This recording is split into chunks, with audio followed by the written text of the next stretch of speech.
Socialism. Socialism. Socialism is the way forward. Socialism is popular. In recent years, more than a third of American adults said they view socialism positively. Why? Maybe because social media is filled with economically illiterate people saying things like, socialism is working better than capitalism 93% of the time. 93% of the time? Where does she get that? Well, I asked Stossel TV producer Christine Tokarev to investigate. She got it from this study, published in the Journal of Health Services 40 years ago. But its Marxist authors conveniently exclude high-income countries, like the US, Japan, Canada, in fact, all the biggest capitalist countries.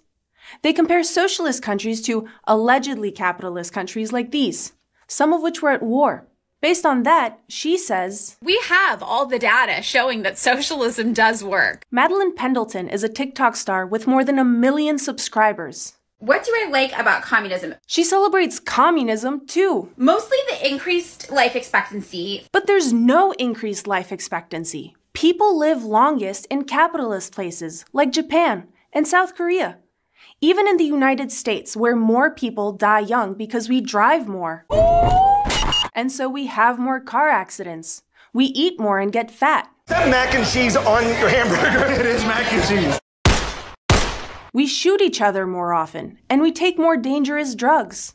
Yet we still live longer than people in China. But socialism is also better, says Pendleton, because of the 90 to 100% home ownership rates. 100%?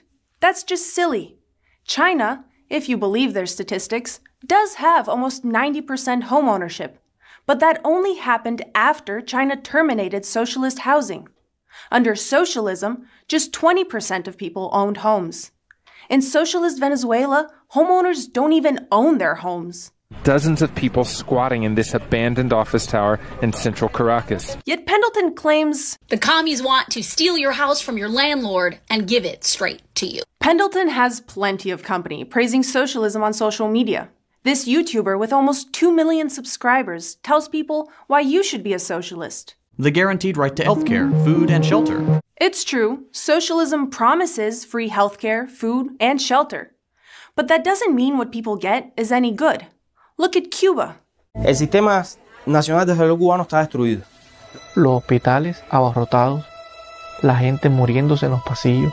This socialist TikToker with Karl Marx-like hair has 100,000 subscribers. Capitalism is a political economy which prioritizes profits over people. The antidote to that political economy would be socialism, a political economy that prioritizes people over profits. Socialist theory does.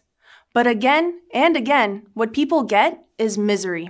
You would be subjected to backbreaking labor, brutality, starvation, countless millions of deaths, and the worst man-made famine in human history. Yet a man calling himself spooky, scary socialist gets almost 2 million views saying, communism did work. It provided essential services like full employment, rough income inequality. How can these people be so deluded?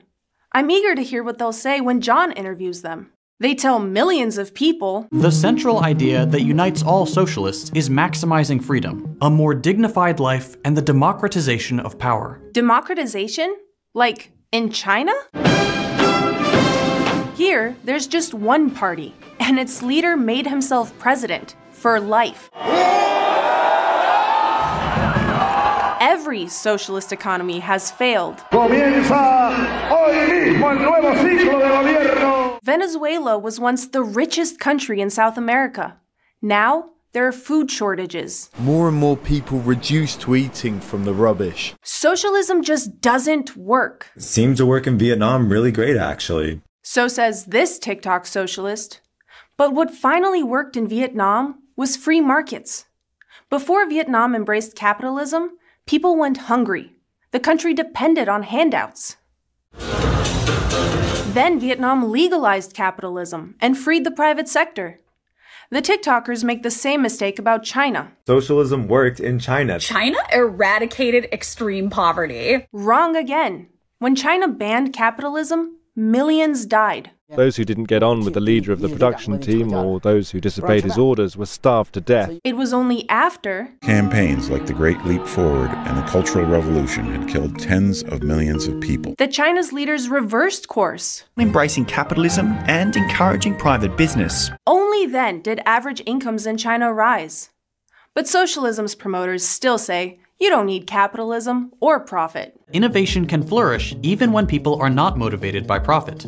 The USSR gave the world the anthrax vaccine, artificial satellites, and one of the earliest mobile phones. That's true, but do any of you have a socialist-made phone today? The West has just created so much more. The socialists say, ownership should be collective. But every attempt, anywhere, at collective ownership has failed. In America, people tried that 200 years ago. In New Harmony, Indiana, private property was abolished. The result, as with similar attempts, was famine. No matter how many views these propagandists get, the fact is, socialism fails. So what do these popular socialists say in response to these inconvenient facts? Sadly, I can't show you. We invited them to come here and make their points to you. Not one would. Socialism stays winning. The bottom line is that incentives matter. Nobody washes a rental car because most people don't care a lot about what belongs to everyone. It's just human nature. Capitalism isn't perfect.